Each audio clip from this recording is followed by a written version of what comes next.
रखे जी। ऋषिकेश दास जी गुजरात से।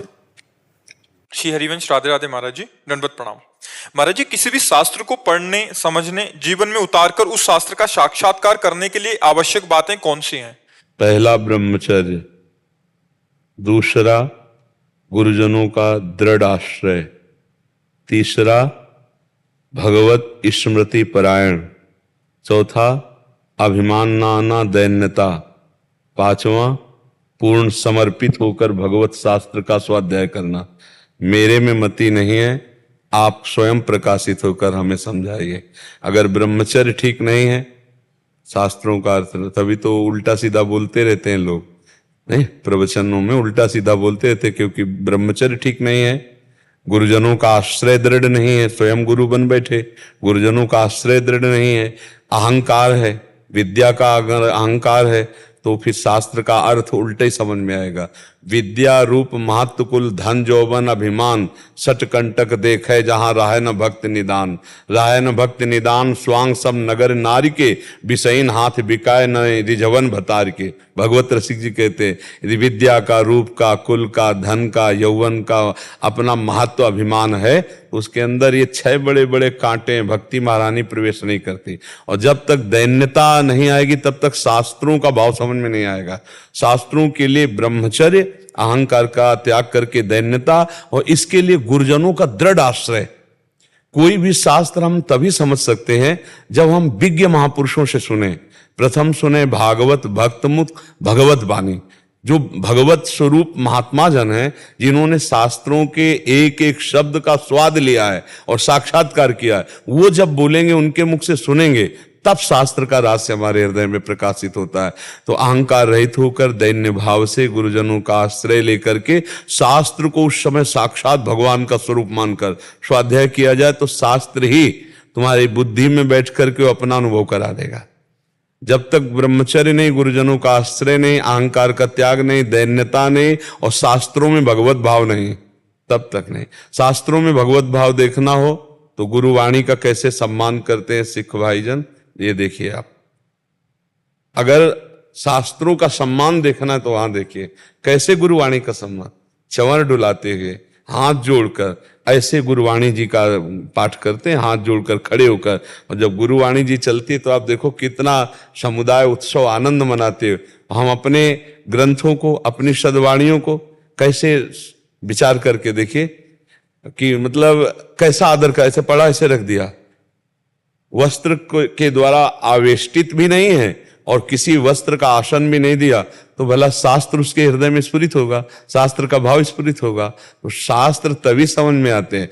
श्री सुखदेव जी एक बार केवल भगवान व्यासदेव जी ने पढ़ा, सब याद हो गया, क्योंकि बाल्यावस्था से बैरागी, ब्रह्मचारी और भगवत स्वरूप में स्थित। तो शास्त्र सब भगवत स्वरूप है। आजकल जो त्रुटियां हो जाती हैं उसके यही कारण है, ब्रह्मचर्य की हानि, गुरुजनों के प्रति दृढ़ आश्रय नहीं, अहंकार का त्याग नहीं, दैन्यता ने, शास्त्रों को भगवत स्वरूप न मानना। इन कारणों से शास्त्रों का रहस्य, शास्त्र बहुत गुप्त है। शास्त्र जैसे कहता है कि आप उत्तर की ओर चलो, अब इसके बाद जो मुड़ना है वो नहीं बोलेगा, वो गुरु बोलेगा कि उत्तर की तरफ से पश्चिम की तरफ मुड़ना, फिर सामने जाकर पूर्व की तरफ चलना है। अब वो सीधा उत्तर की तरफ चलेगा नहीं पाएगा, शास्त्र का रास्ते नहीं। जैसे पहले राजा लोग अपनी संपत्ति को छुपाने के लिए भूल भुलैया का मार्ग रखते थे और इसके बाद वो संपत्ति का स्थान रखते थे, तो उस मार्ग को वही पार कर सकता है जो उसका ज्ञाता है, अन्यथा वो घूमता रहेगा, वो संपत्ति तक नहीं पहुंच पाएगा। तो जो रसमय ग्रंथ है, जो भगवत स्वरूप ग्रंथ है, इसके आचार्य और गुरुदेव ही ज्ञाता है। अगर उनके चरणों में उनकी आराधना करके तो आप संपत्ति तक पहुंच पाएंगे, शब्द ब्रह्म का अनुभव कर पाएंगे। नहीं तो आप केवल ऐसे बोलते रहिए, ना आपको समझ में आएगा और ना दूसरों के समझ में आएगा। वो बस बैठे हैं, बस सुन के चल दिए, आप सुना दिए, और अंतर ना आप में पड़ा ना सामने वाले में पड़ा, क्योंकि आपने अनुभव ही नहीं किया। अनुभव गम्य भजै जय संता, जब अनुभव करके बोला जाता है तो फिर ऐसे मौन रहे, बोले ना, जब बोले तो हृदय की ग्रंथि खोले, तब माना गया कि शास्त्र का स्वाध्याय हुआ है। वो तभी होगा जब हमारा निरंतर भगवत चिंतन दैन्य भाव से, गुरु चरण आश्रय बहुत आवश्यक है। और आजकल सबसे ज्यादा घाटा इसी बात का हो रहा है कि गुरु चरणों का आश्रय नहीं रखा जाता। अहंकार इतना प्रबल हो जाता है कि हम स्वयं बहुत जल्दी अपना प्रचार प्रसार करते हुए सिद्ध बनना चाहते हैं, इससे बहुत बड़ी हानि हो जाती है। गुरु चरणों की दास्ता के बिना ना पाई है बिन स्वामी अकेल। यहां तक लिख दिया विपिन बसत वैराग्य जित जो लड़काई खेल।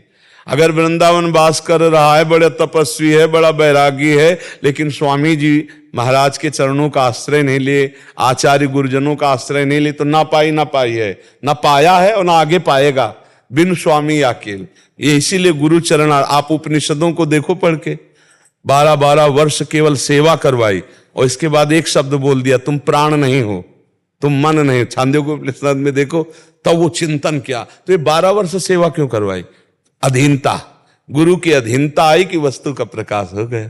तो शास्त्र तभी समझ में आते हैं जब गुरु प्रसन्न हो, गुरु की अधीनता हो। यहां तक वर्णन आया कि पढ़ाया भी नहीं, चारों वेद स्फुरित हो गए। आपने पढ़ा होगा महाभारत में, आप पढ़कर देखिए, ऐसे महापुरुषों के चरित्र आते कि पढ़ाया भी नहीं गुरु ने। और सामवेद आदि जितने वेद है, ऋग्वेद, यजुर्वेद, अथर्ववेद, सामवेद, ये चारों वेद उसके हृदय में अरे गुरु महिमा बड़ी अमोघ है। गुरु चरण आश्रित होकर के सब बात बन जाती है, अहंकार का भी नाश हो जाता है, संयम नियम भी बन जाता है। और आज का जो समय चला है ब्रह्मचर्य के लिए बहुत हानिकारक है। इस समय ब्रह्मचर्य की सबसे ज्यादा हानि हो रही है। और बिना इंद्रिय संयम के फिर नरसिंह मेहता जी कहते, काछ वाछ मन निश्चल राखे, धनी धन जननी तेरी रे। लंगोटी का पक्का, जबान का पक्का और मन का पक्का, तभी वो माया पर विजय प्राप्त करता है। काछ वाच मन निश्चल राखे, धन धन जननी तेरी रे। बड़ नरसैया दर्शन पावा। बोले ऐसे बड़े भाग्य जो ऐसे के दर्शन हो। लंगोटी का पक्का, जवान का पक्का और मन का पक्का, ये 3 बात है। ये 3 बात का सन्यासी है जो वाणी से मौन का आश्रय लिए, शरीर से निष्क्रियता को प्राप्त हो रहा है और मन से संकल्प रहित, वही परम सन्यासी है। तो इसलिए हमें